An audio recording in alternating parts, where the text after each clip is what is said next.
Berawal dari usaha jual beli elektronik di Rusia, MMM banting setir ke usaha skema piramid yang terkenal dengan nama skema Ponzi atau sebuah usaha mengumpulkan dana dengan iming-iming profit yang tinggi. Ya, di Indonesia, MMM belum mengantongi izin dari Otoritas Jasa Keuangan, namun telah mengumpulkan sekitar 3 juta nasabah.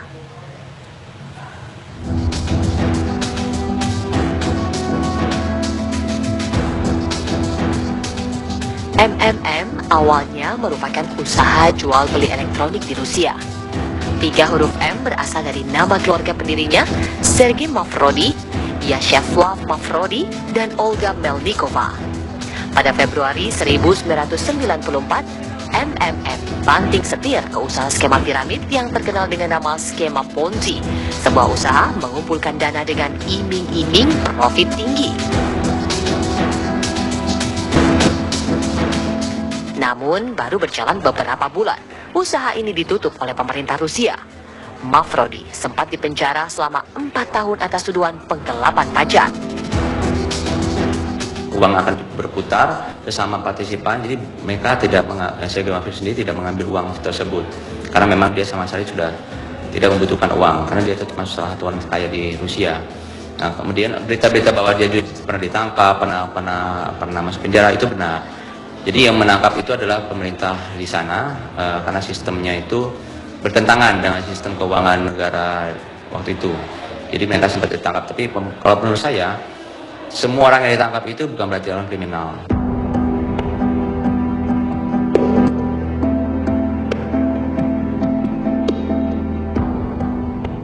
Dalam sejarahnya, skema Ponzi adalah modus investasi palsu yang membayarkan keuntungan kepada investor dari uang mereka sendiri atau uang yang dibayarkan oleh investor berikutnya, bukan dari keuntungan yang diperoleh oleh individu atau organisasi yang menjalankan operasi.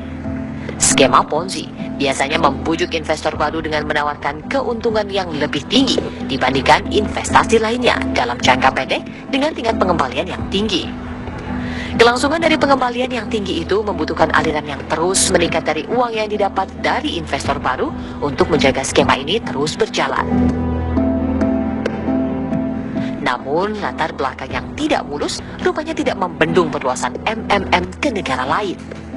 Di Indonesia misalnya, meski belum mengantongi izin dari Otoritas Jasa Keuangan, sejak berdiri November 2012, MMM Indonesia telah mengumpulkan sekitar 3 juta nasabah. Pertanyaan pun muncul, tidak adakah kekhawatiran dari para nasabah hingga berani menanamkan hingga jutaan rupiah pada MMM ini? Awalnya ini bukan investasi. Ini ada ini apa namanya, grup komunitas ya. Diajak temen.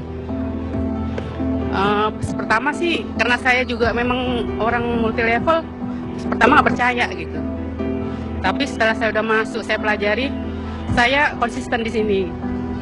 Saya tidak ada khawatir karena yang pertama adalah ini bukan kumpulkan uang satu perusahaan. Tapi saya transfer antara teman ke teman. Jadi sekarang saya percaya sama komunitas ini membuat akhirnya saya lebih nyaman naruh uang di sini dibandingkan saya taruh uang di bank. Dasarnya apa Bapak bisa mengetahui hal ini? Dasarnya adalah karena kita saling transfer.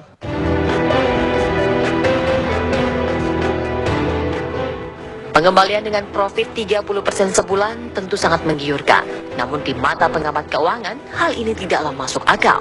Tanpa adanya izin dan tidak ada produk yang datang ke tangan nasabah, menjadikan MMM arisan dana bergulir yang sangat beresiko.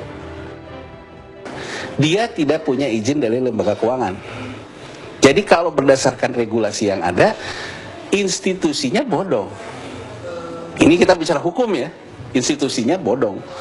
Artinya kalau Anda ikut, Anda tidak bisa berharap perlindungan negara. Karena negara itu hanya melindungi sesuatu yang berizin. Ya. Kedua, dari sisi pengelolaan, dia memberikan return 30% sebulan.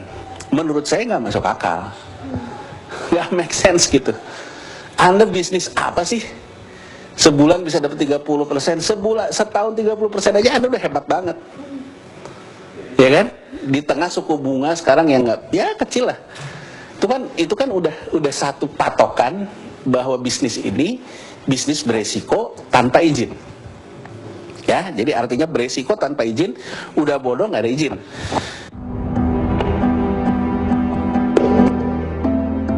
Iming-iming keuntungan besar seringkali membuat orang lupa akan resiko investasi. Lalu apa saja yang harus diperhatikan jika ingin menempatkan dana? Jangan terburu-buru memutuskan berinvestasi.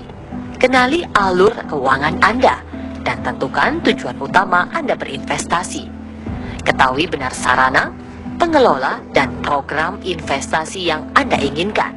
Ada tidaknya izin hingga lokasi dan latar belakang pengelola. Hal ini akan memudahkan Anda untuk mengetahui resiko yang mungkin terjadi. Jika Anda masih belum yakin, Anda dapat menggunakan jasa profesional seperti konsultan untuk membantu Anda memutuskan investasi mana yang paling tepat. Ingat, salah memilih sarana menempatkan dana bisa-bisa bukan untung yang didapat, melainkan buntung yang merapat.